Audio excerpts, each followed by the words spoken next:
Saúdo a todos os irmãos com a paz do Senhor Jesus. Estamos agora no segundo momento, nossa segunda videoaula, segunda aula presencial para os irmãos que estão presentes. Saúdo a todos com a paz do Senhor Jesus e os nossos irmãos do interior, África, que Deus abençoe a vida de vocês em nome do Senhor Jesus.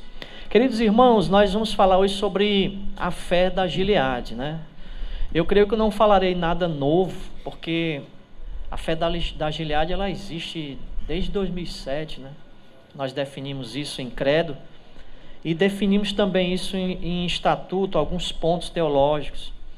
O meu papel, tanto aqui como posteriormente, é de desdobrar, dissecar, explanar aquilo que nós definimos. Que por sinal nós estamos com um material que eu ainda não publiquei, porque preciso do aval dos pastores da Gileade, Porque eu não quero publicar a minha fé, eu quero publicar a fé da Gileade. E para isso, eu preciso do aval dos pastores, Então eu produzi, ano passado, o livro A Fé da Gileade. Esse livro tem 411 páginas, tem mais de 80 referências de livros, de textos, acho que por aí, 80 ou 120 por aí. E esse material vai ser delegado comitivas entre o colegiado de pastores que vão dar o feedback para mim do que precisa ser ajustado, entendeu? O que precisa ser melhorado no texto, para que nós possamos, se Deus quiser, se Deus permitir, no aniversário agora da convenção, esse livro ser publicado, certo? Então eu me basei em fazer isso inspirado naquela história de Charles Spurgeon, Conta a história que Charles Spurgeon, quando uma certa vez ele foi se banhar, foi porque naquela época era difícil você ter acesso à água potável na torneira, Então ele precisou ir a um lugar, que tinha água, para trazer água para ele se banhar e tudo. Quando ele chegou lá, tinha um camarada lá. O cara foi lá, pegou água, voltou, e ele estava lá pegando água. De repente o rapaz já vinha de novo, cansado. Já vinha de novo, ele olhou assim, aí o cara foi, mas um pouquinho, o rapaz estava voltando de novo. Ele disse: rapaz, vem cá, tu vai tomar banho tanto assim? Ele disse: não, é porque eu não tomo banho só para mim, eu levo água para minha família todinha e um povoado. E aí ele parou para pensar, na vida dele como ministro, como servo do Senhor. Poxa, tem muitas vidas que esperam de mim, tem muitas vidas que querem ouvir a palavra de Deus por meio da minha pregação. Então eu não posso ir para a fonte de água viva, que é a palavra de Deus, só uma vez. Tenho que ir muitas vezes, porque eu não vou pegar água só para mim, eu vou pegar água para muita gente.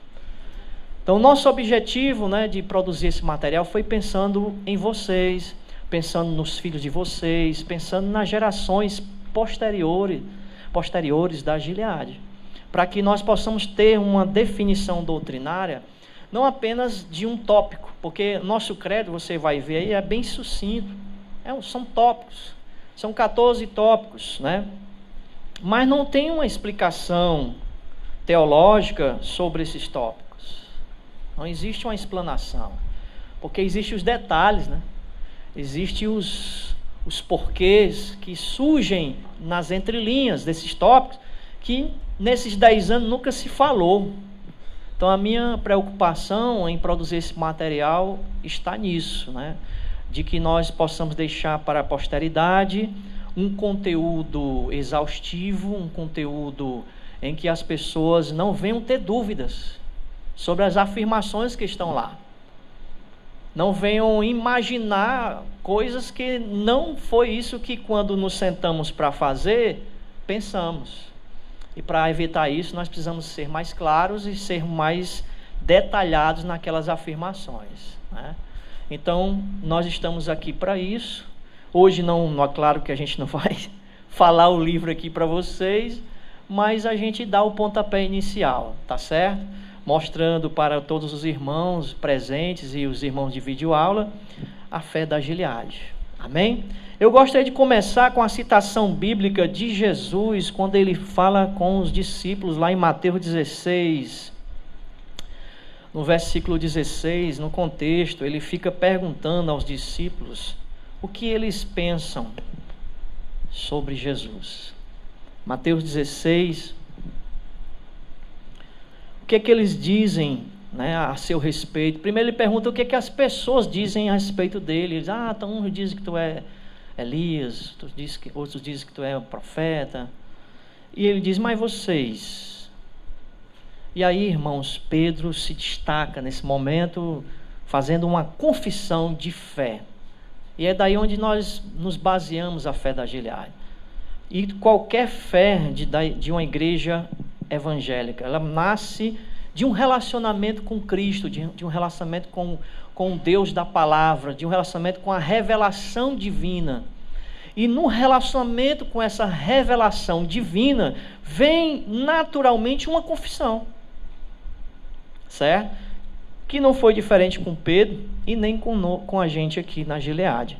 Pedro disse assim no versículo 16, capítulo 16, respondeu Pedro, tu és o Cristo, o Filho do Deus vivo. Isso aqui é uma confissão de fé, irmãos.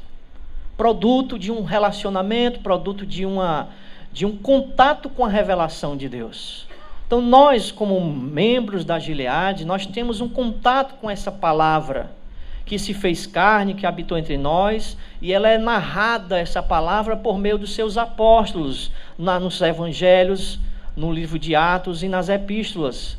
A gente passa a ter informações e um contato informativo, narrativo da pessoa de Jesus, sem falar no contato espiritual, porque todos nós também tivemos uma experiência com Jesus, não tanto quanto eles, mas nós nos convertemos, nós nascemos da água e do Espírito, nós somos transformados pelo poder regenerador do Espírito Santo. Portanto, nós também somos família de Deus, e como família de Deus, como membros do corpo de Cristo, nós também tivemos um relacionamento com Cristo. E o resultado é a confissão. Pedro revelou isso, uma confissão.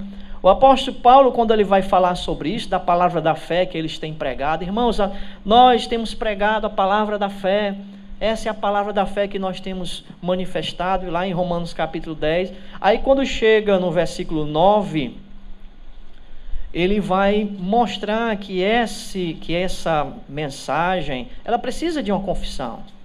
Romanos capítulo 10, versículo 9. Ele diz no 8 que essa palavra que tem sido pregada, ela está bem pertinho do teu coração, está bem perto da tua boca. Né? E aí quando ele vai para o 9, ele diz, porque se com a tua boca confessares Jesus como Senhor, e o teu coração creres que Deus o ressuscitou dentre os mortos, serás salvo. Então é uma confissão, aqui é confissão de fé, aqui é uma declaração de fé que o apóstolo Paulo apresenta, que é necessário que venha de todo aquele que crê em Jesus, de todo aquele que se entrega a Cristo, precisa fazer essa confissão. E ela vem como produto de um contato com as doutrinas dos apóstolos, de um contato com aqueles que conviveram com Jesus, com aqueles que tiveram uma experiência com Cristo, e essa experiência foi contada nos evangelhos, foi doutrinada nas epístolas e foi mostrada a vida da igreja, um retrato da igreja no livro de Atos dos Apóstolos, e foi falada o fim e a volta de Cristo no livro de Apocalipse. Portanto, é um resultado de um contato com isso, a nossa fé, e ela vem como confissão. Certo? Então a fé da Gileade, ela nasce desse contato com as Escrituras, principalmente o Novo Testamento, sem esquecer também do Velho Testamento, porque também o apóstolo Paulo, quando o Novo Testamento ainda estava sendo produzido, ele diz, toda a Escritura é divinamente inspirada por Deus.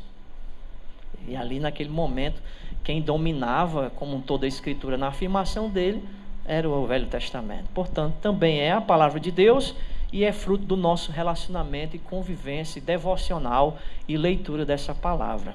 Amém? Então, como introdução, eu posso dizer isso, que nós temos a responsabilidade de preservar essa fé e de expor ela a todos aqueles, como disse o apóstolo Pedro em outro momento, ele disse que a gente tem que estar preparado para responder com toda mansidão, tranquilidade, todas aquelas pessoas que querem saber sobre a esperança que há em nós. O que há de esperança em nós está na nossa fé. Amém, queridos? Está na nossa fé. E a gente precisa responder isso para as pessoas. E quando a gente formaliza e quando a gente, de forma sistemática, coloca isso, facilita mais você fazer as exposições. Por isso que existe a teologia sistemática, para nos ajudar, né? Queridos, mais ou menos há uns 10 anos atrás, falando um pouco aqui sobre a história, se você está com a apostila aí na primeira página, eu falo um pouco sobre como foi que esse credo nasceu, né? Então, assim, para ser sucinto, para a gente não sair tarde daqui, eu vou resumir essa história com o meu próprio depoimento pessoal, porque eu fiz parte dessa comitiva, né? Eu, pastor Odair, pastor José Célio, pastor Carlos Jorge, pastor Marcos Sérgio e pastor Jairo. Nós nos sentamos, a convenção ainda estava em formação, e ali várias vezes na Gileade do Carlito, nós nos sentamos ali para formular o credo da Gileade. E o pastor daí, eu me lembro muito bem, que ele sugeriu a gente tomar por referência o credo da Assembleia de Deus, que sempre está lá no Mensageiro da Paz, né?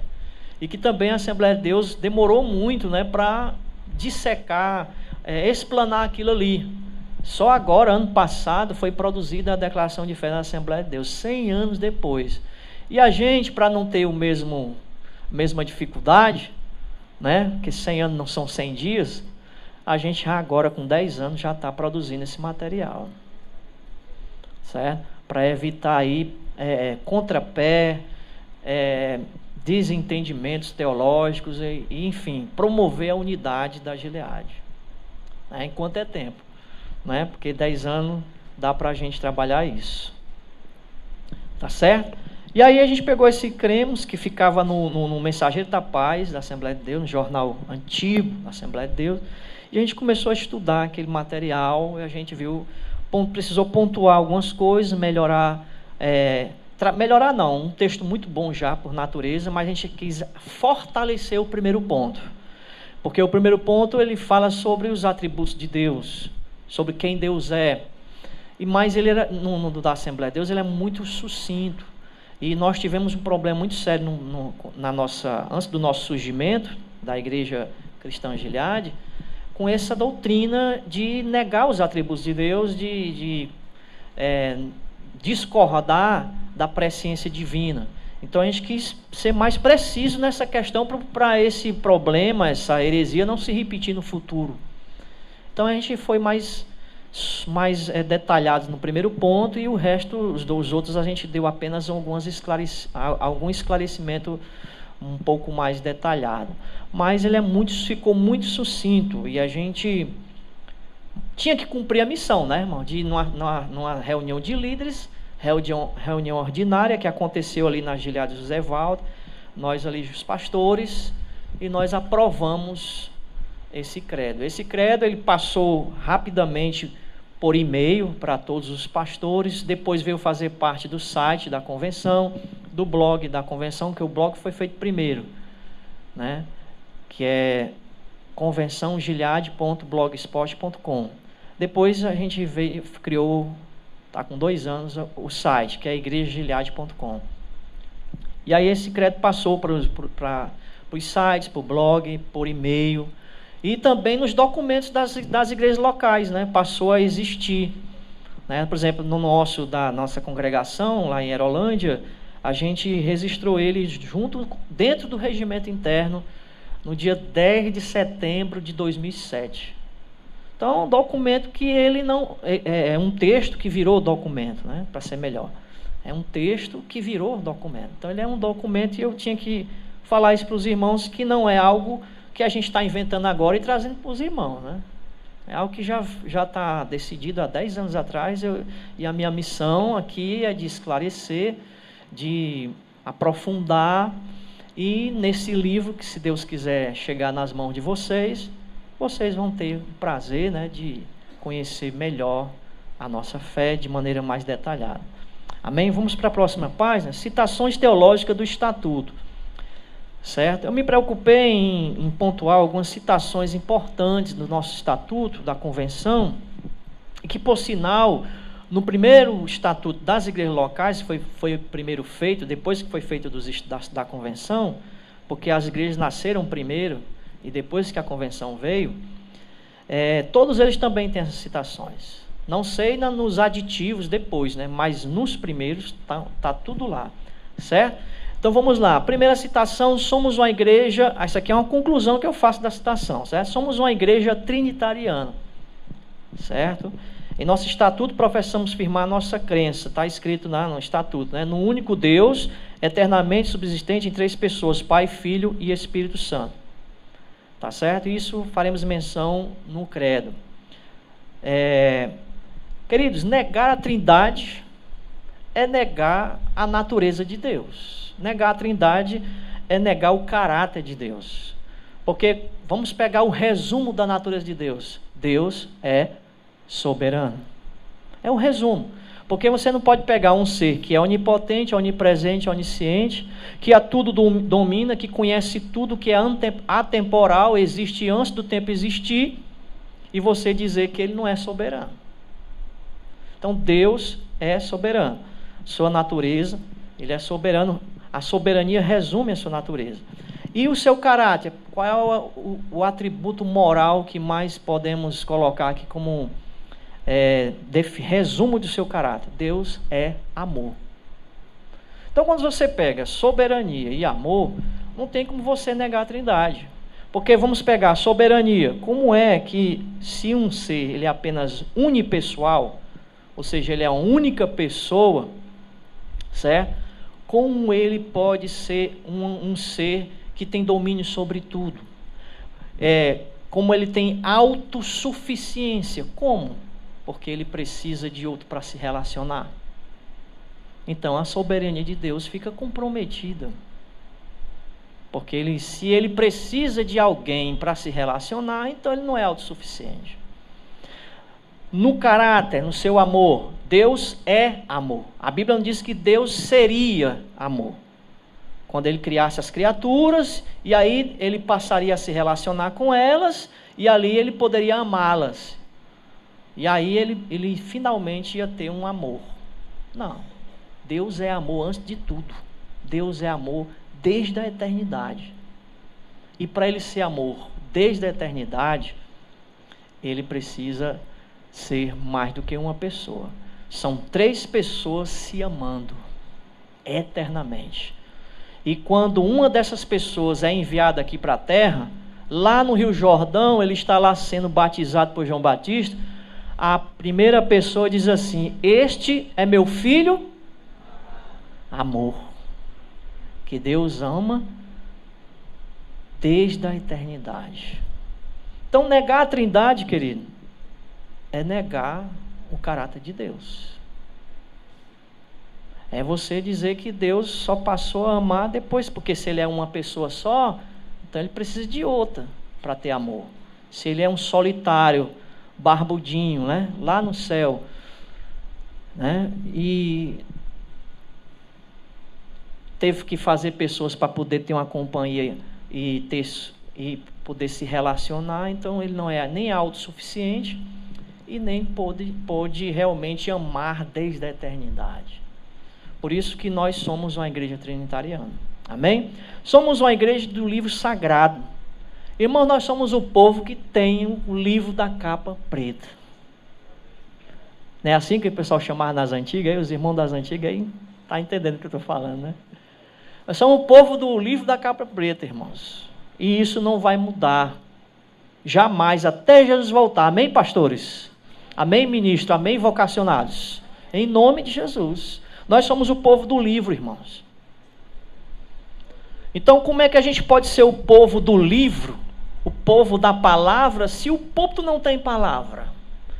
Se a Bíblia é apenas um acessório que se traz para a igreja, que depois que inventaram smartphone nem traz mais. O cara está ali, o diácono, ei, irmão, não é para usar celular agora não. Eu disse, não, eu estou lendo aqui a Bíblia. Aí o diácono tem que saber se ele está lendo a Bíblia, se ele está usando o WhatsApp. Por isso que é melhor, meu querido, traga a sua Bíblia de papel mesmo, viu? Porque nós somos crentes, é do livro preto. O pessoal saber que você é crente, você tem que estar de Bíblia, aí você é crente. Aí você sai todo roupazinha passada, sem nada na mão, né? Cadê a identidade do crente, né? Eu sei que nós não devemos se basear pelo exterior, mas a boca fala o que o coração está cheio e a gente expressa aquilo que está no nosso coração. Então nós somos o povo do livro. O seu cânon, 66 livros. Eu explico bem claramente isso no livro, né? No livro A Fé da Gileade. Há uma confusão, né, do catolicismo que é criada em cima disso, que não são 66, os protestantes tiraram. Não.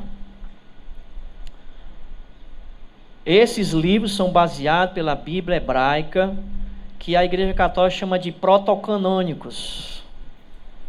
Foram os primeiros canonizados. Mas a Bíblia hebraica jamais reconheceu os livros posteriores, que a Igreja Católica chama de deuterocanônicos, que foram aprovados, reconhecidos em 1545 pelo Concílio de Trento. Então os protestantes não têm nada a ver com isso. A reforma aconteceu em 1517 e o nosso compromisso como protestantes, como evangélicos, é com o texto hebraico. O texto de Stuttgartensia.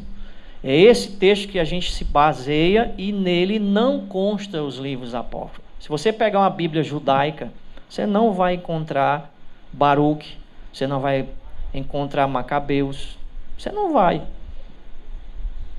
Certo? Então, nossos livros são 66, são 39 no Velho e 27 no Novo. Lembrando que na hebraica não são contados 39. Os 39 estão lá, mas são contados 22. Por quê, pastor? Porque eles emendam uns com os outros e fica 22 em homenagem ao alfabeto hebraico, que são de 22 letras. Aí como é que é isso? Aí a gente explica depois em outra oportunidade, né? Por exemplo, eles pegam Lamentações de Jeremias, é um só. Crônicas 1 e 2, não tem, é Crônicas. Reis, não tem 1 e 2. E aí por aí você já vai entender que por que é que chega em 22.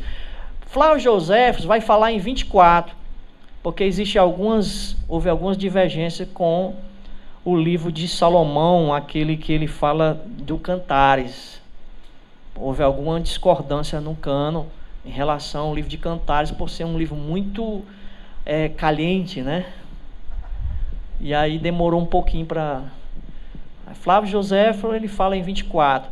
Portanto, como é que podemos cogitar um texto chamado de Velho Testamento com mais de 39 livros, como acontece com a Igreja Católica?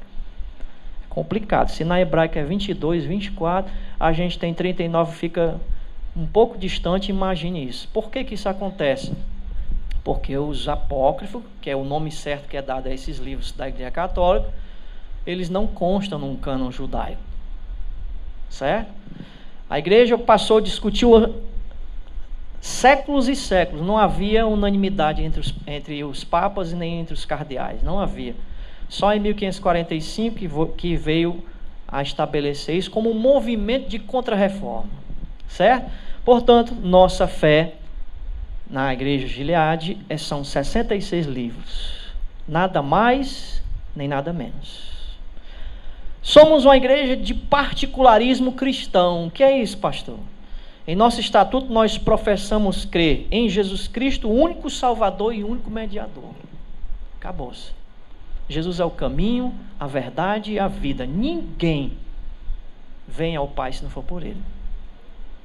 Certo? Como diz Billy Graham, pode haver muitos caminhos que levem o homem a Jesus, mas só Jesus leva o homem a Deus. Certo? Só Jesus. Particularismo por quê, pastor? Porque hoje existe o pluralismo religioso. Hoje, na sociedade pós-moderna, acredita-se que todo mundo, né, vai para o céu, todo caminho leva a Deus, toda religião tem a sua verdade, não existe absolutos, e aí você já sabe o que está acontecendo no nosso mundo hoje, né? Se não sabe e deseja ser ministro da Gileade, tem que se atualizar. Porque para enfrentar isso, você precisa se atualizar. Porque o apóstolo Paulo, quando chegou entre os gregos, ele não foi falar dentro da sua concepção judaica. Ele começou a se contextualizar sem mudar a sua fé, mas trazendo a sua fé para o entendimento dos gregos. É tanto que tinha um altar lá em homenagem ao Deus desconhecido, e ele pegou aquilo como gancho para ele apresentar o Deus verdadeiro. Então nós precisamos nos atualizar. E hoje prega-se uma religião no plural, né? Não existe a religião, né? Então nós, da Igreja Cristã Gileade, nós somos do particularismo cristão. Nós acreditamos, respeitamos esse pensamento pós-moderno, mas nós queremos que o nosso seja respeitado. Porque o nosso pensamento, só Jesus leva o homem a Deus. Amém? E nós não somos salvadores de nós mesmos. Nós não acreditamos que nós temos a possibilidade de nos salvar. Nós temos o Salvador. E esse Salvador é Cristo. Por isso que somos de particularismo. Nós acreditamos e dependemos de Jesus. E vivemos exclusivamente para Ele. Amém? Somos uma igreja pentecostal conservadora. Certo? Pentecostal conservadora. No estatuto da convenção e das igrejas também foi citado no estatuto de fundação das igrejas, né? Diz assim: fundamenta-se na teologia clássica, a igreja de Gileade, né? Na teologia pentecostal e na teologia ortodoxa. Pronto, é onde está a nossa fundamentação nesse tripé. Por isso que nós somos uma igreja pentecostal e conservadora. Porque pentecostal, porque temos uma teologia pentecostal. E conservadora, porque temos uma teologia clássica e ortodoxa. Tá certo? Teologia clássica é a teologia antiga, baseada nos fundamentos teológicos já estabelecidos pela igreja, certo? Pelos credos primitivos, certo? O credo atanasiano, muito importante, o credo apostólico, certo? São credos de Nicéia, são credos importantíssimos na história do cristianismo. Então, clássica remota a esses credos, teologia clássica. E também ela se rompe com a moderna, porque o que existe hoje é a teologia moderna, a teologia neo-ortodoxa. É o que se predomina hoje. A Gileade não tem compromisso com esse tipo de teologia. A nossa teologia é clássica, certo? Também nos destacamos aqui os pilares da fé, do fundamentalismo cristão, porque tem muita gente que vê de forma pejorativa essa palavra, né? Ah, fundamentalismo, a gente só pensa no movimento do Estado Islâmico, né? Mas o fundamentalismo cristão, ele tem 5 pontos. Ele não nasceu de forma para radicalizar ou criar guerra com ninguém, mas defender a nossa fé. Amém? Então, só para quebrar logo esse preconceito, pois nós somos uma igreja de teologia clássica, por quê? Porque nós nos baseamos nos credos primitivos da igreja e os fundamentos basilares do fundamentalismo, que são, ó, anote aí, está no livro, eu estou com a cópia do livro aqui em PDF, ainda vai ser aprovado. Diz assim, ó: isso foi produzido por várias igrejas, igreja presbiteriana e várias igrejas evangélicas, que fez um movimento contrário ao movimento liberal, à teologia liberal que surgiu na época. E aí eles decidiram 5 pontos inegociáveis. Cremos na inspiração da Bíblia pelo Espírito Santo e a inerrância das Escrituras como resultado disso. Esse é o primeiro ponto fundamentalista. Segundo, o nascimento virginal de Jesus. Jesus nasceu de uma virgem. Aí você diz, mas que besteira. Você não sabe o problema que mexe com a soterologia quando você diz que Jesus nasceu de relação de José com Maria. Você não sabe o problema que cria na soterologia, na hamartiologia. A confusão meu querido, é um dominó. É um efeito dominó. Então Cristo veio de uma virgem. Certo? Terceiro, a crença de que a morte de Cristo foi a redenção para o pecado. Cristo expiou o pecado. Cristo trouxe redenção por nós. Mas pastor, negava-se isso. Por incrível que pareça, naquela época era assim que estavam as coisas. O pessoal estava negando até a expiação de Cristo. Ressurreição de Jesus. Acreditamos na ressurreição de Jesus. Quarto ponto. E o quinto ponto, a realidade histórica dos milagres de Jesus.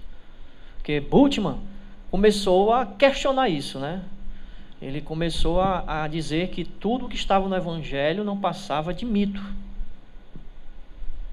Rodolfo Bultmann. E por aí vai. Muitos dos pensadores chamados teólogos, né, que foram os pioneiros da teologia moderna, da teologia contemporânea, fizeram essa destruição da fé. Então, os fundamentalistas que são tratados de maneira pejorativa são pessoas que firmaram isso aqui, que eu acredito que você que está aqui agora, você diz amém para esses 5 pontos que estão aqui.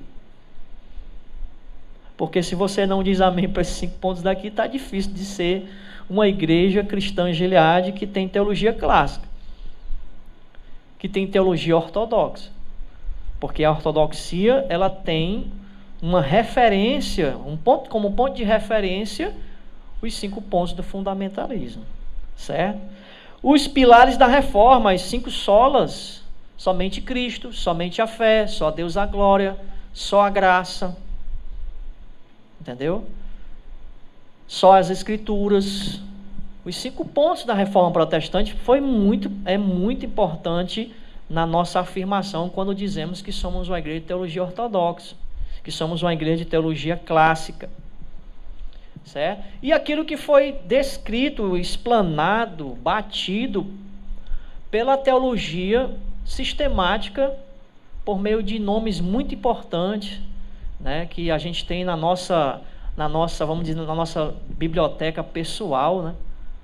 Nós estamos aí com um livro recomendado para leitura, que é o Conhecendo as Doutrinas da Bíblia, de Mir, né? Onde ele vai ali dar uma explanação ali sobre as principais doutrinas da fé, da Bíblia. Nós temos outras referências aí, o Wayne Grudem, nós temos aí um monte de gente boa. Então a teologia sistemática, ela é apenas o quê? Ela pega a Bíblia, que está toda aqui espalhada a sua doutrina, e a teologia sistemática tem a visão de sistematizar ela. Isso aqui é a doutrina do pecado. Esses versículos aqui estão direcionados aqui à salvação. E aí vai. Ela apenas sistematizou. Isso faz parte da teologia clássica. Certo? A ortodoxa, indo um pouquinho aqui um pouco mais para frente, ela se preocupa com o entendimento certo, que é o significado da palavra, né? O entendimento correto. A Gileade, ela procura ter uma interpretação correta da Bíblia. E para isso acontecer, ela precisa de ferramentas. Ferramentas textuais. Pastor, o que são essas ferramentas textuais? Exegese é uma delas. O pastor, o ministro do Evangelho, ele tem que dominar um pouco a exegese. E para fazer isso, ele tem que conhecer o grego e o hebraico. Conhecer léxico, dicionário, conhecer a língua. Não é obrigatório você falar fluentemente hebraico e grego, mas você tem que entender. Porque tem muitas passagens de traduções que a gente tem hoje que você tem que dar uma investigada para que você possa trazer a palavra para o povo. Eu não estou dizendo que uma tradução não seja a palavra de Deus, mas a tradução, ela é como já está dizendo, uma tradução. Que às vezes acontece com filme legendado, você que conhece inglês, o cara está falando lá em inglês, você entende, mas quando você olha para a legenda, o cara aqui não foi bem nessa palavra aqui, poderia ter dito essa aqui seria melhor. Pronto, quando você conhece exegese, você tem esse domínio para usar isso até na pregação ou no ensino na igreja. Como presbítero, né, da igreja, e a Bíblia fala que o presbítero tem que estar apto, e isso entra ferramenta textual, entra ortodoxia, entendimento certo. Porque se você não tem um entendimento certo, você não vai ter um sentimento certo. E também não vai ter a prática certa. Então você vai aqui, ortodoxia, entendimento certo. Depois vem a ortopatia, o sentimento certo. E aí você vai para ortopraxia, onde você vai ter uma prática certa. Então tem muita gente que tem práticas erradas e sentimentos errados dentro da igreja, porque não tem um entendimento certo. E esse entendimento certo, de onde é que tem que vir, irmão? Do altar. Somos nós que estamos aqui e os futuros que virão, que temos a responsabilidade de trazermos o entendimento certo. Porque Paulo está aqui, irmãos, Pedro está aqui sentado entre nós, para dizer, rapaz, eu quis dizer assim. Opa, peraí, pregador, eu não quis dizer isso não, eu quis dizer isso. Eles não estão aqui, irmãos. E você só vai conseguir saber o que a alma do autor quis dizer no texto, se você usar as ferramentas textuais. E uma delas é a exegese. A outra é a hermenêutica. São princípios de interpretação das escrituras, hermenêutica histórica, cultural, hermenêutica gramatical. Você precisa dessas ferramentas. Entendeu? Hermenêutica teológica. E aí elas vão te ajudar a você ter uma interpretação. Certo? Então, teologia clássica, teologia ortodoxa e teologia pentecostal. Porque não basta você ter a mente iluminada pela reforma.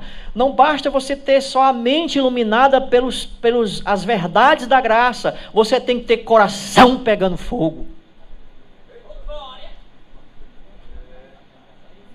O que é que adianta o cara ter a mente esclarecida e o coração frio? Nós somos uma igreja que propõe ao seu povo sermos ministros, pregadores de mente esclarecida, de mente iluminada pela luz da graça de Cristo, mas coração pegando fogo pelo fogo do Espírito Santo. Não o fogo da ira, porque tem muita gente aí, né, antipentecostal, que diz, fogo é ira. Concordo, 90% no Novo Testamento, fogo é ira, é inferno, mas tem uma parte que é poder de Deus. Aquele que na sarça ardia e não consumia. O coração tem que arder, irmão. E por isso que nós nos preocupamos em constar que somos uma igreja de teologia pentecostal. Amém? Stanley Horton, que é uma referência pentecostal teológica no meu evangelho, ele diz o seguinte: o pentecostalismo surgiu do movimento de santidade século XIX, a formulação do evangelho integral, o zelo pela evangelização do mundo nos últimos dias e a oração intensiva pelo derramamento do Espírito Santo precipitaram o reavivamento em Topeka, Los Angeles e em muitos lugares do mundo. Foi daí que nasceu o movimento pentecostal. Tá certo? E o que é que acredita o movimento pentecostal de forma sucinta nas palavras de Stanley Horton? Ele diz, página 3 aí, acredita que Jesus salva o pecador, batiza no Espírito Santo, cura as enfermidades e breve voltará para buscar a sua igreja. Essa é a afirmação pentecostal, certo? Nós somos uma igreja pentecostal clássica. O que é isso, pastor? Porque, infelizmente, o pentecostalismo não se deu por satisfeito com o movimento pentecostal. O pentecostalismo, infelizmente, começou a ter desdobramentos estranhos às Escrituras. Por isso que nós afirmamos que nós somos a igreja pentecostal clássica. Porque a moderna, a pós-moderna, para ser bem claro, a neopentecostal não é a teologia da Gileade. Certo? Nossa teologia não é neopentecostal. Nossa teologia é pentecostal. Neo é novo, são os novos pentecostais. Houve 3 desdobramentos. 1970, movimento confissão positiva, teologia da prosperidade, etc. Depois teve 1994, unção de Toronto, no Canadá, o povo tudo caindo. Depois houve um movimento em 2005, um movimento apostólico. Esses desdobramentos não faz parte da fé da Gileade. São desdobramentos do movimento pentecostal depois. A nossa teologia é clássica. Nosso pensamento pentecostal é clássico. Portanto, nossa fala na Gileade é que a gente quer ter um pentecostalismo equilibrado. Como é isso, pastor? Nós não queremos ficar fadados ao cessacionismo. Ou seja, aqueles que das igrejas tradicionais respeitamos, mas nós não queremos andar nesse caminho. Que caminho é esse, pastor? Não acredita na atualidade dos dons, não acredita. Entende? Nós não queremos ir por esse caminho. Mas também nós não queremos ir para o outro, que é o neopentecostalismo. Por isso que a gente afirma ser uma igreja pentecostal equilibrada. Nós não queremos ser continuistas, tradicionais, mas também não queremos essa coisa que está aí. Não queremos para a nossa vida, para o nosso ministério, para as nossas congregações, não queremos isso. Aí eu peguei a fala de alguns pastores, pastor Marcos Sérgio, ele me passou um áudio, eu transcrevi, está no livro para constar como história da igreja, né? Diz o seguinte: sobre o pentecostalismo na Gileade, a nossa forma de ser é considerada moderada, que tem tudo a ver também com a forma de ser pentecostal reflexiva, que é uma herança da nossa instituição anterior, que a gente afirmava isso, né? Como sempre tínhamos essa visão. E quanto à forma do uso dos dons espirituais, a forma deve ser equilibrada, ou seja, nem ir para um extremo, nem o outro. Não ir para o extremo de abafar os dons por conta de muitas coisas que acontecem, né? Por pessoas que usam indevidamente os dons, e nem ir para a extrema emoção, onde os dons se tornam coisas de meramente emoção, sem haver edificação. O propósito principal dos dons na igreja do Senhor Jesus é edificar. O pastor Joaquim Vieira, ele diz o seguinte: o que eu entendo, em primeiro lugar, é a respeito do que é o pentecostalismo. A gente observa nas raízes do movimento da igreja de Atos dos Apóstolos, que o pentecostal é aquele que tem todos os princípios cristãos, é aquele que guarda as ordenanças da palavra de Deus, que procura viver a palavra de Deus. E no meu ver, isso é pentecostalismo. Só que as igrejas neopentecostais, nos últimos 20, 30 anos, aconteceu uma grande mudança. E hoje o povo vai muito para o lado do reteté e muitas outras coisas que distorcem o pentecostalismo clássico. Na Gileade, por exemplo. A gente tenta equilibrar e frear esse reteté, que é muito voltado para uma carnalidade. E eu procuro sempre trazer um equilíbrio dentro da Gileade, mostrando dentro da palavra de Deus o princípio de ser um verdadeiro cristão, aquele que procura viver a palavra, amar o próximo, respeitar o próximo e ajudar o próximo. O pastor Wellington Gomes, que é até professor do nosso seminário, Calel, ele diz: em relação ao pentecostal moderado, equilibrado ou total, eu penso que o equilíbrio é o caminho para nós. Esse caminho não é muito fácil, porque é o caminho que a Bíblia ensina, que é o domínio próprio. Eu penso que neste sentido, quando a gente passa para um extremo, todos os extremos são perigosos. E a meu ver, quando você passa para um pentecostalismo extremado, eu só posso dar um nome de neopentecostalismo para isso. Amém, queridos? Portanto, sermos uma igreja pentecostal equilibrada é a nossa ênfase. Pautada de que Jesus é o Salvador, é o batizador, é o médico e é o rei vindouro da igreja. Pautado nisso. Ele é o Salvador, ele é o batizador, ele é o médico e ele é o rei vindouro. Como disse Jeremias, há bálsamo em Gileade, há médico em Gileade. Amém? Vamos passar para a página 4, que não dá para a gente detalhar muito. Vamos aqui falar sobre o credo. O nosso credo, irmãos, como eu já disse, ele é bem sucinto. E no livro eu procuro detalhar isso. São 14 pontos. O primeiro, foi o que eu citei, né? A gente se preocupou em esclarecer mais os atributos de Deus. Deus é o único Deus, não há outro. Quando ele diz único aqui, não está se referindo à pessoa, porque Deus não é unipessoal, Deus é tripessoal, Deus é 3 pessoas, mas ele é único no sentido que não há outro Deus além dele. Certo? O monoteísmo. Certo? Criador de todas as coisas, visíveis e invisíveis. Ou seja, antes do mundo existir, Deus é. Por isso, quando ele falou para Moisés, ele disse, eu sou. Por isso que até em um meio estranho você dizer, rapaz, Deus existe. Não, Deus não existe não, querido. Deus é. Porque quando você diz Deus existe, ele passa a fazer parte dessa criação. Porque essa criação é a existência. Mas ele existe antes. Então Deus é.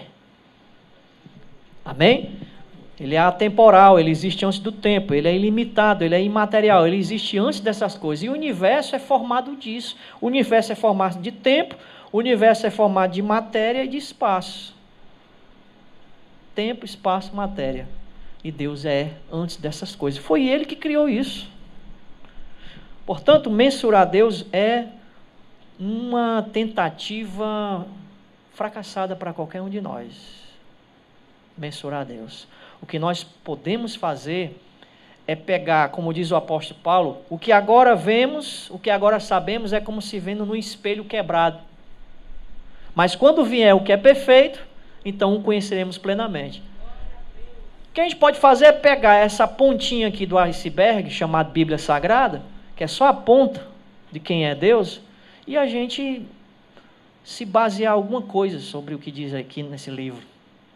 Mas não vai ser definitivo de tudo que ele é, nem de mencionar. Mas é o que nós temos. Amém? E o Deuteronômio 29 diz que as coisas reveladas pertencem a nós e a quem mais? Nossa família, nossos filhos. Amém?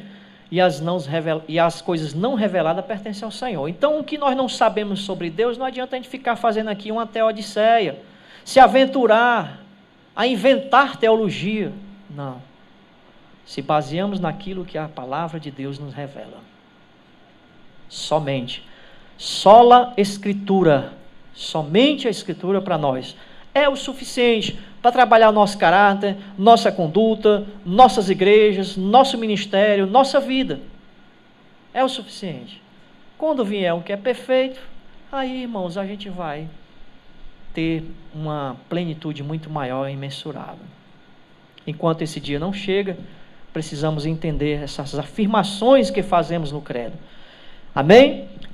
Deus, ele é santo, pessoal, subsiste em 3 pessoas, Pai, Filho e Espírito Santo, onisciente, onipotente, onipresente, e que governa soberanamente todas as coisas. Pronto, a gente se preocupou em aperfeiçoar esse credo nesse primeiro ponto. Como eu já falei no começo, ele é uma plataforma baseada pelo credo da Assembleia de Deus. Né? E os demais, a gente segue a mesma linha, né, do pensamento da Igreja Assembleia de Deus, e a gente melhorou e aperfeiçoou alguns pontos onde o tempo não nos permite adentrar aqui, mas eu deixo aqui a água na boca nos irmãos, né? Para que os irmãos venham futuramente a ter esse material na mão de vocês. É uma missão muito grande dos pastores, né? Precisamos de criar muitas comitivas para fazermos uma leitura desse texto que eu produzi, para que ele possa estar pronto e ser entregue a vocês, né? Preciso receber o feedback desses pastores, né? Tipo, Daniel, tem que melhorar aqui, Daniel, isso aqui, tem que consertar isso aqui, olha, isso aqui. E aí, esses feedbacks vão vindo, eu vou melhorando, vou ajeitando, e ele vai estar, se Deus quiser, vai estar pronto. Se Deus quiser, daqui para o nosso aniversário. Tá certo? Então, queridos, essa é a nossa fé que nós professamos. Na inspiração verbal da Bíblia Sagrada, única regra infalível de fé e normativa para a vida e o caráter cristão. Eu vou ler aqui para que os nossos irmãos do interior possam ter o registro, né? Terceiro, na concepção virginal de Jesus, em sua morte vicária e expiatória, em sua ressurreição corporal dentre os mortos e a sua ascensão vitoriosa aos céus, nós acreditamos, quarto, na pecaminosidade do homem, que o destituiu da glória de Deus e que somente o arrependimento e a fé na obra expiatória e redentora de Jesus Cristo é que pode restaurá-lo a Deus. Certo? O homem é pecador, o homem não tem como fazer nada para se aproximar de Cristo, a não ser que a graça de Cristo chegue nele. A queda do homem não foi parcial, a queda do homem foi total. O ser humano não precisa ser melhorado, o ser humano precisa nascer de novo, ser recriado. Essa é a fé da Gileade. Esse evangelho de autoajuda, esse evangelho de melhoramento, isso aí não é evangelho da Gileade e nem da Bíblia. O evangelho da Bíblia é assim, o ser humano está tão desmantelado, tão destruído, que Deus pega ele e faz ele de novo. Esse é o evangelho. O que pregar fora isso seja anátema. Quinto, na necessidade absoluta do novo nascimento, pela graça mediante a fé em Cristo e pelo poder atuante do Espírito Santo e da palavra de Deus para tornar o homem digno do reino dos céus. Ou seja, só a graça de Deus nos torna dignos. Nós não somos uma religião pautada no mérito. Nós somos uma religião pautada na graça. Certo? O mérito, a glória é tua. Você conseguiu. Na graça, Deus providenciou. Deus deu o seu filho. É diferente. A religião natural exalta o homem. A religião do mérito, meritória, ela exalta o homem e humilha Deus. A religião da graça, a mensagem da graça, ela exalta Deus e humilha o homem. Pecador cristão, homem na terra, que adentrar em nossas igrejas, eles têm que chorar aos pés da cruz. E não se exaltar e se achar que é alguma coisa por meio das nossas mensagens. Nossa mensagem não é para massagear ego. Nossa mensagem é para quebrar o ego. Quem quiser vir após mim, negue-se a si mesmo, tome a sua cruz e siga-me.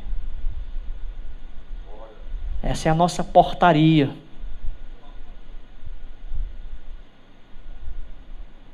Se alguém esqueceu de fazer isso, volta lá na portaria e passa por lá. Porque esse é o caminho, a verdade e a vida.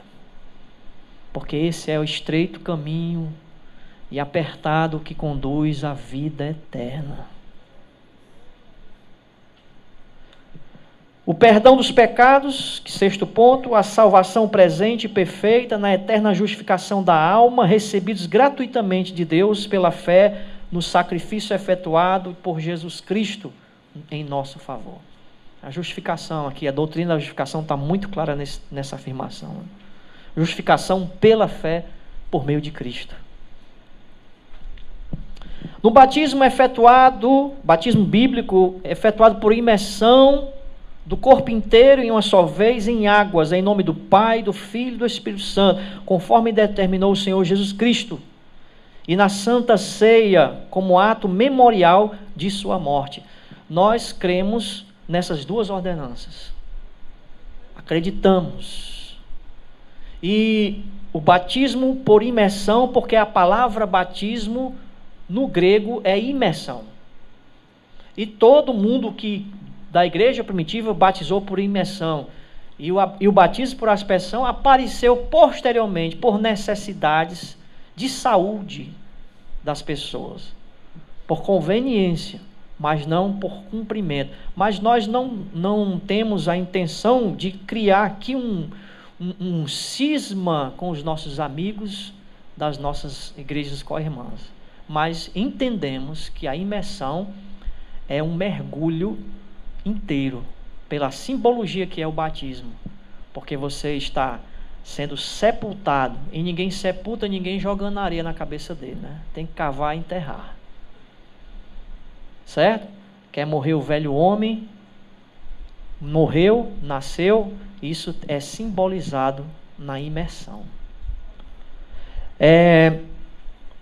Oitavo ponto, na necessidade e na possibilidade que temos de viver vida santa, mediante a obra expiatória e redentora de Jesus no Calvário, através do poder regenerador, inspirador e santificador do Espírito Santo, que nos capacita a viver como fiéis testemunhas do poder de Cristo. Então, quando você é salvo, você nasce de novo, e a partir desse momento você é família de Deus, e a partir desse momento o Espírito Santo de Deus vai trabalhar a santificação. A santificação é um processo. A santificação não é instantânea. A justificação, sim. A glorificação é a promessa futura. Mas a santificação é um ato presente processual. Dia após dia, de glória em glória. Aquele que começou a boa obra há de completá-la até o dia de Cristo Jesus. Então nós acreditamos nesse processo. Amém? Nono, no batismo bíblico no Espírito Santo, que nos é dado por Deus mediante a intercessão de Cristo, com as suas devidas evidências, conforme a sua vontade. Acreditamos que no batismo do Espírito Santo, que a gente entende como um revestimento de poder, que o cristão não somente nasce de novo.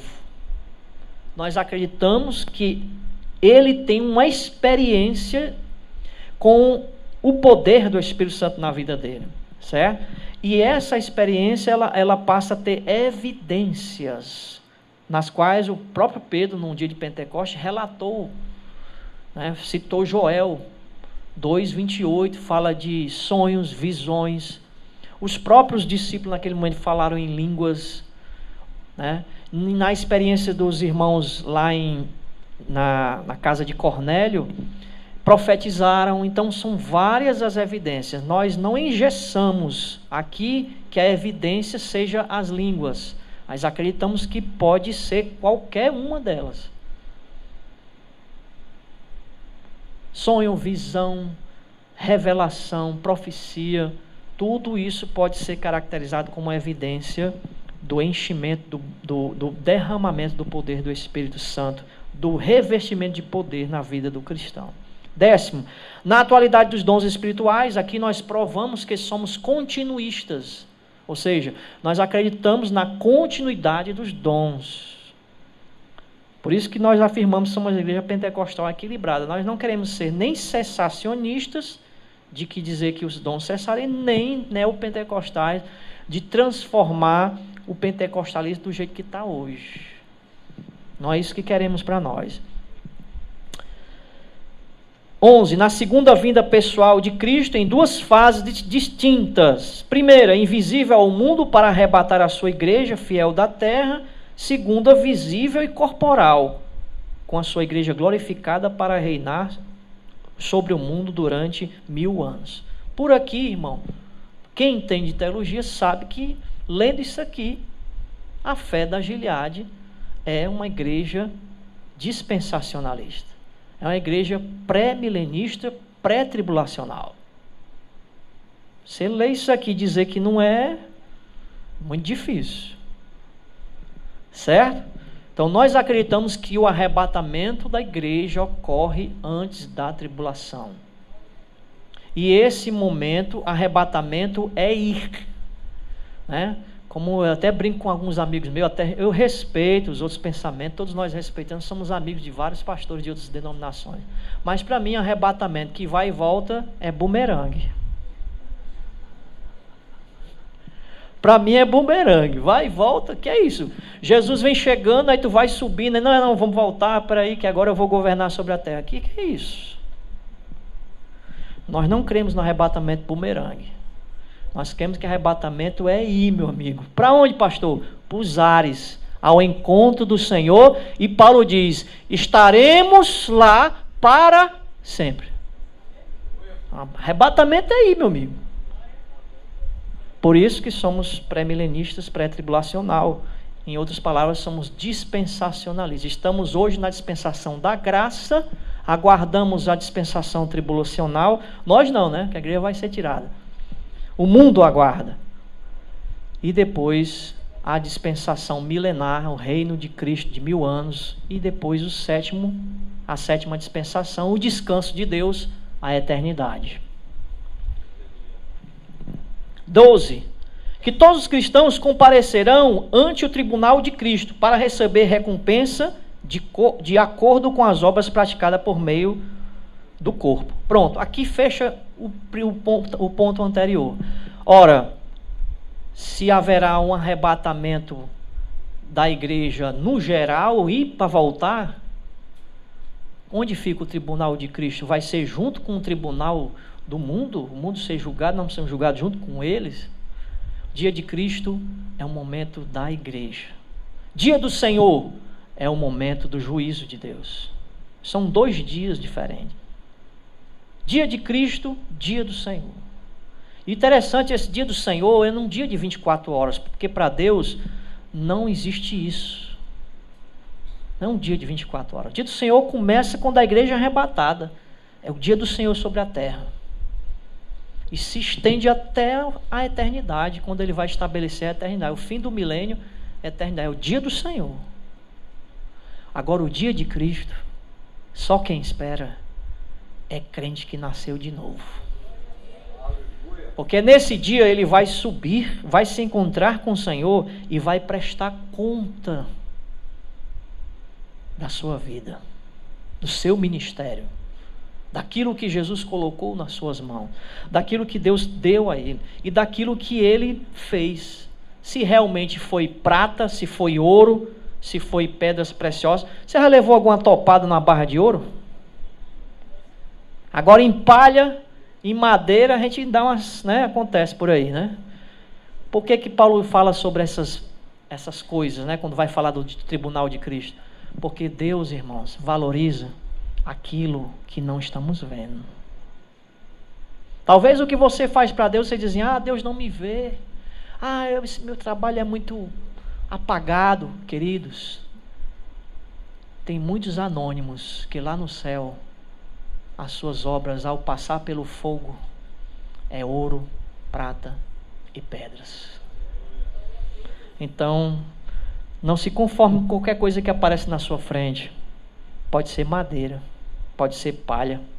Então, esse dia de Cristo que nós falamos aqui no credo, esse tribunal de Cristo que nós falamos aqui no credo, é o dia de Cristo, que nós aguardamos, o dia do Senhor. Aliás, o dia de Cristo. O dia do Senhor é para o mundo, não é para nós. Acreditamos no juízo vindouro, que recompensará os fiéis e condenará os infiéis. Aqui é um momento já quase chegando. Aliás, esse momento aqui é no fim do milênio, onde ainda haverá pessoas que serão consideradas fiéis e terão privilégio na eternidade, que não se trata da igreja. 14, num novo céu e uma nova terra, onde habitaremos eternamente com Cristo. Pronto, aqui é onde Deus vai e estabelece a 7ª dispensação, a dispensação da eternidade. Deus descansa e encerra toda a história da humanidade. Amém? Então, nossas conclusões aqui, desde a história da formação do credo, da Gileade, suas citações teológicas em seu estatuto, suas afirmações no seu credo, a Igreja Cristã Gileade mostra-se uma igreja evangélica séria, que teme a Deus e que ama a palavra de Deus. Amém, queridos? Que Deus abençoe a vida de vocês, em nome de Jesus.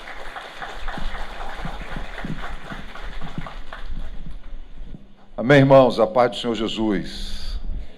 Queridos, para nós um privilégio tê-los todos aqui para a honra e para a glória de Deus.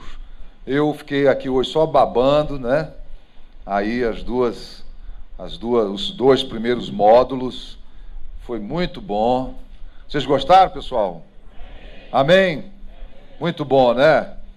Você vê como nós temos cabeças boas na Gileade, né? Tanto o pastor Obed como o pastor Daniel são dois homens de Deus que têm muito conhecimento. E aí eu, assim, principalmente, tenho aprendido muito com eles aí na convenção. Queridos, eu queria pedir à pastora Valdinha que chamasse a equipe dela aqui, enquanto eu estou falando. A sua equipe aí, pastora Valdinha, por favor, e a senhora também. Tá? Vim aqui para frente. Então a pastora Valdir, vem cá, pastora, traga aqui o pessoal. Vem cá, traz todo mundo, pode trazer aqui, rapidinho. Vem cá.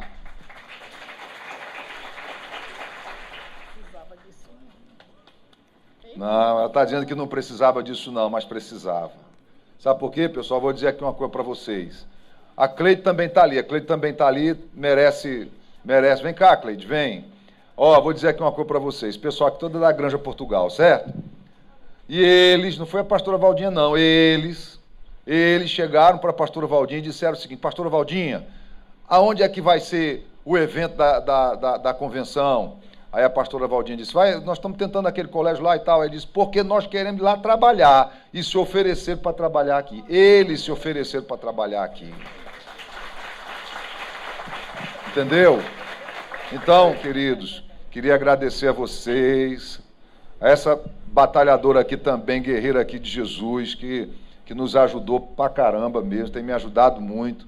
Quero louvar a Deus pela vida de vocês todos, e agradecer, porque eu sei que vocês trabalharam muito, se esmeraram muito, pastora Valdinha, viu? E glória a Deus pela vida de vocês todos, viu? Por essa igreja. Tá. Então, queridos, o livro que vocês vão receber para fazer o resumo. Amém. Pode. Obrigado, pessoal. Deus abençoe. Fica aqui.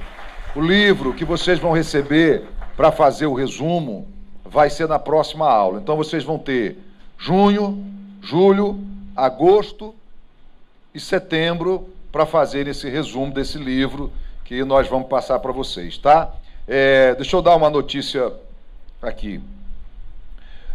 Nós aprovamos em Assembleia Geral dos Pastores o CCM.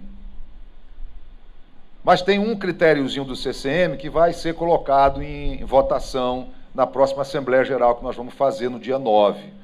E um desses critérios do CCM é que a pessoa que faltar nessas 5 aulas, você poderá ter o direito de faltar uma, certo? Então, hoje algumas pessoas com certeza faltaram por causa desse movimento todo aí. Então não tem problema, elas não perderam o curso. Se elas perguntarem lá, elas não vão perder o curso por isso, tá? Elas vão ter ainda 4 aulas para poderem participar. Então, no critério que está para ser aprovado, cada aluno tem que participar de 80% das aulas, tá bom? Então, se alguém faltou hoje, você pode dizer lá que ela não vai estar desclassificada, não. Aí tem os outros 4 sábados para eles poderem participar, tá? Mais alguma coisa aí que eu tenho que falar? As datas estão lá no site da CIMING. É só você entrar lá no site da CIMING, bota CIMING lá no Google, que você vai chegar lá. Estão lá as datas sempre no finalzinho do mês. No mês de junho vai ser no dia 23 por causa do encontro de pastores, né? No mês de junho vai ser no dia 23 por causa do encontro de pastores. Depois é sempre lá pertinho da última semana de cada mês, último sábado de cada mês, tá? Tá bom? Pastora Valdinha tem um aviso aí para dar, né, pastora Valdinha? Boa noite, a paz do Senhor. Deixa eu só dizer, a gente se dispôs a colocar a Granja Portugal para sediar, e hoje não deu certo, porque já havia um evento marcado na igreja. Por isso que a gente trouxe para cá, tá certo? Mas está aberto a possibilidade de ser ali na nossa igreja, que eu acho que é mais fácil todo mundo acertar. Estou dizendo ali que é 10. Amém, queridos. Quero agradecer aí a todos que vieram, os pastores da Gileade que estiveram aqui presentes, agradecer aí, já fiz o agradecimento à Igreja de Granja, à nossa amada irmã Cleide, né? E louvar a Deus por esse momento precioso da nossa convenção, das igrejas, porque vai ser uma bênção. Essas 2 aulas já foram maravilhosas, então aí o que tem pela frente ainda tem muita coisa boa para nós aprendermos o nome de Jesus. Eu queria convidar aqui o pastor Marcos Sérgio, que é o presidente da convenção, né? Essa convenção tem 2 presidentes, né, irmão? 2 presidentes. Glória a Deus. É o presidente verdadeiro e aqui o que está passando os dias aí, né? Então, quero passar aqui para ele encerrar aqui no nome de Jesus Cristo. Amém. Amém. Ele falou isso aí, me lembrou de uma história tinha um cantor, Nelson Gonçalves, ele era gago, mas cantando ele não gaguejava. E aí ele tem uma música que ele canta imitando o gago. É um negócio interessante. Aí o Valderi com esse negócio de presidente, vice-presidente, o exercício, licenciado, e acaba a gente ficando parecido com a história do Nelson Gonçalves. Mas, na verdade, irmãos, eu quero aproveitar o ensejo aqui, compartilhar uma coisa. Eu estou licenciado e espero, porque a questão física está superada. Mas não é só questão física, é uma questão também de problemas assim, com tensões, com estresse. Existem muitas demandas. Eu agora, esse tempo ausente, eu comecei a olhar, a gente se assusta com a quantidade de coisas, de responsabilidades, de atividades que a gente tem que fazer quando está na presidência da convenção.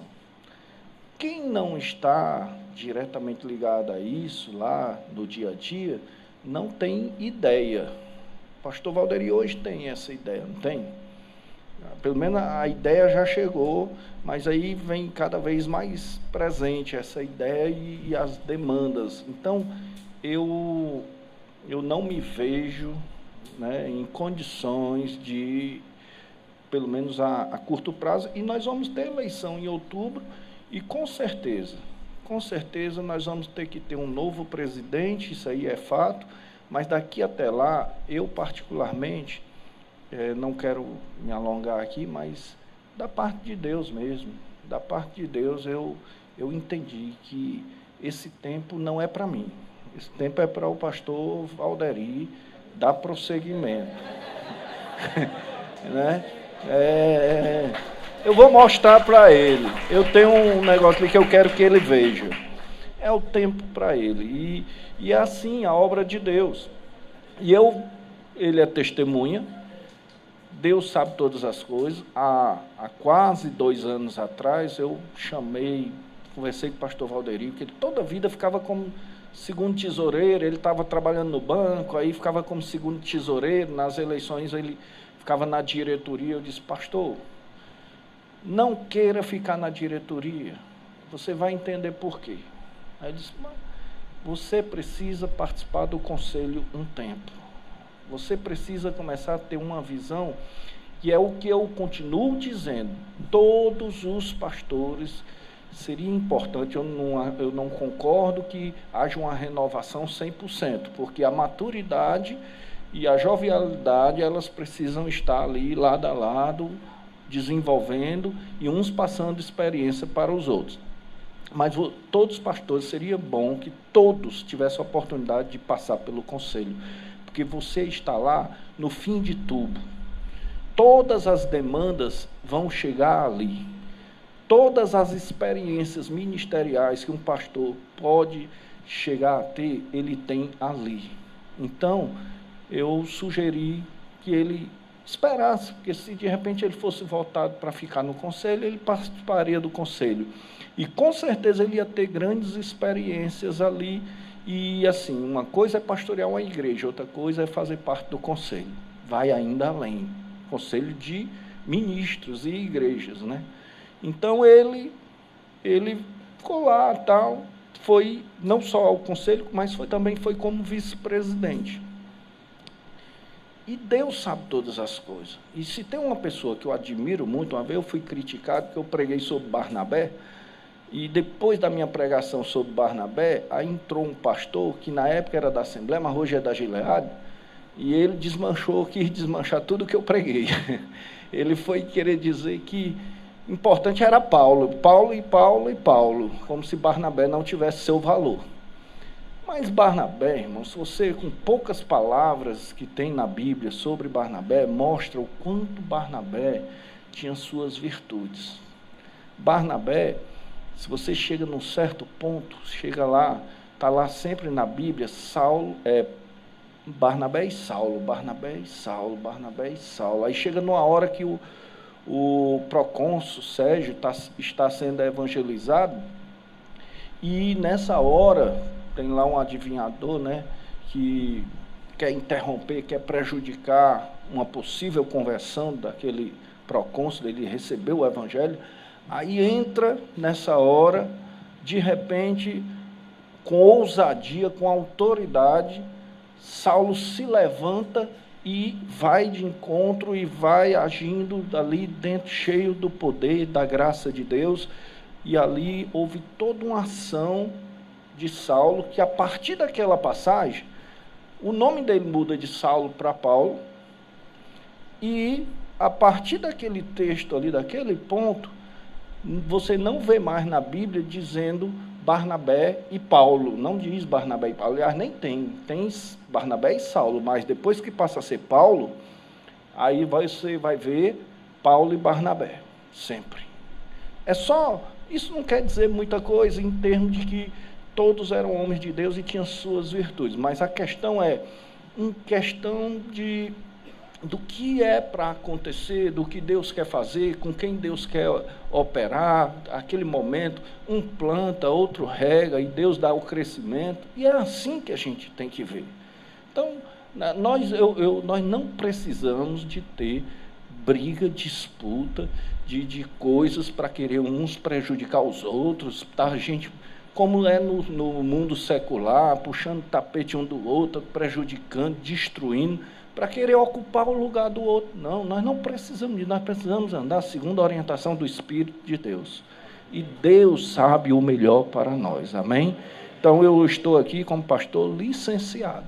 O pastor é o pastor Valderi mesmo, ele é o pastor em exercício, porém, creio, se Deus quiser, que possa ser efetivado logo depois da eleição para ser o pastor definitivamente por mais 2 ou 4 anos, e aí Deus levanta outros, e a dinâmica é essa, virem outros, e uns ir fazendo uma parte, e os outros não ir destruir o que o outro fez. Isso não é prefeitura, não.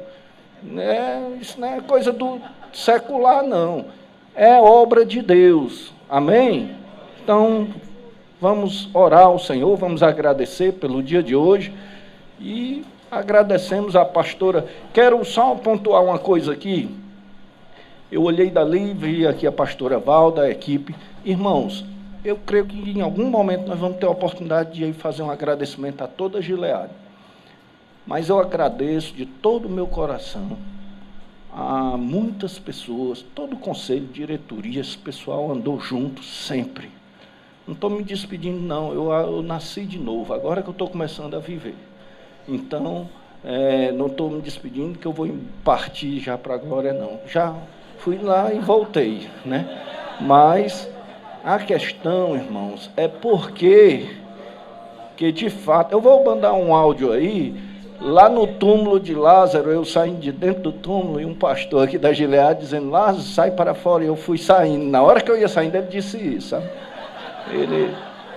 Mas foi agora, recente, aí, mas eu quero agradecer a pastora Valda, com a Val, com a equipe da Granja Portugal, e muitas outras pessoas e outras igrejas nos ajudaram, mas esse pessoal, eles ajudaram e compraram a ideia de que o projeto da Gileade foi um projeto que Deus confiou a todos nós. Nós estávamos lá muito bem, mas quando a situação começou a se tornar insuportável, Deus interviu na história. Deus desenvolveu esse projeto Gileade. E aí eu fico perguntando às vezes, onde nós estaríamos, e cerca de 10 mil pessoas estaria agora, se nós ainda estivéssemos naquele contexto que nós antes enfrentávamos lá. Basta olhar muitos que estão lá, ou que já nem estão lá, porque já estão muitos no mundo, entregues a tudo o que o mundo oferece. Mas Deus poupou cerca de 10 mil pessoas através do projeto que é a Gileade, e confiou a homens e mulheres, e nós não somos donos de igreja, a igreja é do Senhor, nós somos mordomos do Senhor, para a honra e glória do nome de Jesus. Amém?